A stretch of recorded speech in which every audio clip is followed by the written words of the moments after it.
নিজুম মজুমদার এমন কোনো নাম আপনারা শুনেছেন? তার নামটা এই কারণে আমি নিচ্ছি, সে বাংলাদেশ নয় গোটা পৃথিবীর নাস্তিকদের অন্যতম একজন রাহাবার, নাস্তিকদের অন্যতম একজন লিডার। আওয়াজ দিয়ে পড়ুন ঠিক কিনা। শুধু আজকে নয়, আজকে থেকে 4-5 বছর আগে নারীদেরকে নিয়ে বিভিন্ন কটূক্তি করেছে, ইসলামকে নিয়ে কটূক্তি করেছে, মুসলমানদের সাথে মুসলমানদেরকে সংঘর্ষ লাগানোর চেষ্টা করেছে, কোরআন সুন্নাহ থেকে সে জঙ্গি উৎপাদন করার মতো দুঃসাহস চালিয়েছে।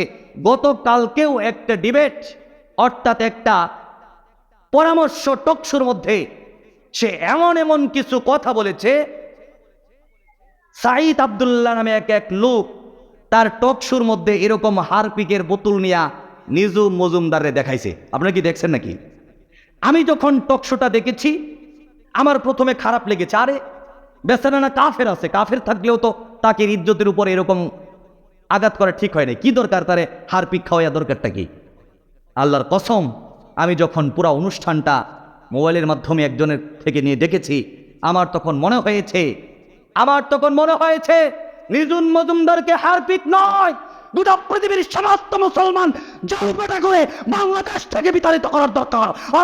ঠিক কিনা? সুতরাং আমরা জীবন তো দিবই, চাকরি ছাড়বো তো ছাড়বই, স্ত্রী সন্তান বাপ মা দুনিয়া ছাড়বো তো ছাড়বই, ইসলাম ছাড়বো না, ইসলাম ছাড়বো না। ঠিক কিনা? ইসলাম ছাড়া যাবে না, সব ছাড়া যাবে, ইসলাম ছাড়া যাবে না। কিন্তু ইমান জাগরণের একটা কথা, ইমানকে বুলন্দ করার একটা কথা আমি আপনাদেরকে বলতে চাই।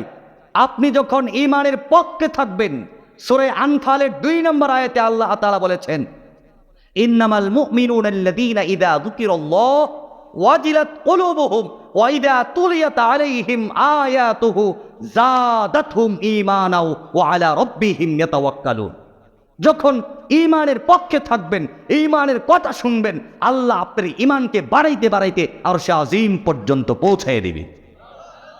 কিন্তু যখন আপনার মাথা মস্তিষ্কের মধ্যে শয়তান প্রস্রাব করবে, তখন কোরআনের কথা আপনার ভালো লাগবে